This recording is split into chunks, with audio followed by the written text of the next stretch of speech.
হচ্ছে মসজিদে আবু বকর রাসূল সাল্লাল্লাহু আলাইহি সাল্লামের সবচাইতে ঘনিষ্ঠ বন্ধু, ঘনিষ্ঠ সাহাবী, আর রাসূল সাল্লাল্লাহু আলাইহি সাল্লামের সবচাইতে প্রিয় মানুষ হযরত আবু বকর সিদ্দিক রাদিয়াল্লাহু তাআলা আনহু। এবং ইসলামে উনি সর্বপ্রথম ইসলাম গ্রহণ করেছেন, রাসূল সাল্লাল্লাহু আলাইহি সাল্লামের দাওয়াত গ্রহণ করেছেন।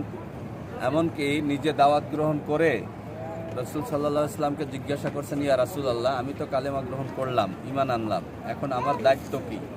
তো নবীজি বলছেন, আমার যে কালেমার প্রচার করা দায়িত্ব, তোমারই একই দায়িত্ব।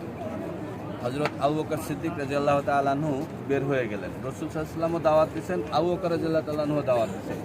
কিন্তু নবীজি তো নিজে নবী, নিজের দাওয়াত নিজে বা নিজেকে নবী বইলে দাওয়াত দেওয়া, এটা যেমন। আর একটা হলো আবু বকর রাদিয়াল্লাহু তাআলা আনহু, উনি দাওয়াত দিচ্ছেন নবীর পক্ষে। হ্যাঁ, মানুষ রাসূল সাল্লাল্লাহু আলাইহি সাল্লামের দাওয়াত ও পাইছেন, আবু বকর রাদিয়াল্লাহু তাআলা আনহুরও দাওয়াত পাইছেন। কিন্তু আবু বকর রাদিয়াল্লাহু তাআলা আনহুর দাওয়াতে ওই একদিনে 6 জন ইসলাম গ্রহণ করছে। হ্যাঁ, আবু বকর রাদিয়াল্লাহু তাআলা আনহুর দাওয়াতে একদিনে, প্রথম দিনে 6 জন ইসলাম গ্রহণ করছে। কেন? এটা স্বাভাবিক বিষয়। ধরে নেন যে আমি এই যে আপনাদেরকে ওমরা করাচ্ছি বা একটা এজেন্সির কাজ করতেছি, আমি যদি আমার পক্ষে মানুষকে ডাকি, এই ডাক যত সাড়া দিবে, যখন আপনি বা আপনারা কেউ বলবেন যে না, এই হুজুর খুব ভালো সার্ভিস অমুক তমুক, তখন কিন্তু ওইটার সাড়া মানুষ বেশি দিবে। আবু বকর রাদিয়াল্লাহু তাআলা আনহু প্রথম দিন দাওয়াত নিয়ে গেছেন, তো ঘুরে ঘুরে সারাদিন 6 জনকে দাওয়াত দিয়ে নিয়ে আসছেন। এই 6 জন সহ আবু বকর রাদিয়াল্লাহু তাআলা আনহু পরের দিন আবার দাওয়াত দিচ্ছেন। এইভাবে করতে করতে দেখা যাচ্ছে মূলত আবু বকর সিদ্দিক রাদিয়াল্লাহু তাআলা আনহুর দাওয়াতেই ইসলাম প্রচার সবচেয়ে বেশি হয়েছে। এই জন্য হাদিসের মধ্যে বলা হয়েছে, পৃথিবীর সমস্ত উম্মতে মুহাম্মাদীর নেক আমল যদি এক পাল্লায় দেওয়া হয়, আর আবু বকর সিদ্দিক রাদিয়াল্লাহু তাআলা আনহুর নেক আমল অন্য পাল্লায় দেওয়া হয়, আবু বকরের পাল্লাটাই ভারী হয়ে যাবে। কেন? যে উনি নিজের আমল তো করছেন, আর পৃথিবীর সমস্ত মানুষ দিনের পথে আসার পেছনে ওনার অবদান আছে। এই জন্য আবু বকর সিদ্দিক রাদিয়াল্লাহু তাআলা আনহুর মর্যাদা এত বেশি, এত বেশি। জান্নাতের সমস্ত দরজাগুলো অপেক্ষা করবে আর ডাকতে থাকবে হযরত আবু বকর সিদ্দিক রাদিয়াল্লাহু তাআলা আনহুকে, যে আপনি আমার দরজা থেকে ভিতরে প্রবেশ করেন। হ্যাঁ, তো এই আবু বকর সিদ্দিক রাদিয়াল্লাহু তাআলা আনহু মদিনায় এসে এই জায়গা ক্রয় করে এখানে উনি অবস্থান করেছেন। নবীজির ইন্তেকালের পরে প্রথম খলিফা হয়েছেন, এখান থেকেই খেলাফত পরিচালনা করেছেন। এবং রাসূল সাল্লাল্লাহু আলাইহি সাল্লামের জন্য সবচেয়ে বেশি নিবেদিত প্রাণ ছিলেন। এই যে ওনার বেশি, মানে আমলের ওজন এত বেশি যে যখন 3 রাত 3 দিন রাসূল সাল্লাল্লাহু আলাইহি সাল্লামের সাথে গারে শহরে ছিলেন হিজরতের সময়, ওই যে জাবালে সুরের ওই গুহায়, তখন হযরত আবু বকর সিদ্দিক রাদিয়াল্লাহু তাআলা আনহু একদিন বলছেন যে ভাই, হযরত ওমর রাদিয়াল্লাহু তাআলা আনহু একদিন বলছেন যে ভাই আবু বকর, আপনি আমার জীবনের সমস্ত নেক আমল নিয়ে যান, আর আপনি রসুলের সঙ্গে যে 3 দিন 3 রাত গারে শহরে ছিলেন, ওই 3 দিনের নেকি আমাকে দেন। হযরত আবু বকর সিদ্দিক রাদিয়াল্লাহু তাআলা আনহু মুস্কি হাসি দিয়ে বলছেন যে এইটাই যদি দিয়ে যেতে আমার আর থাকবে কি? সুবহানাল্লাহ।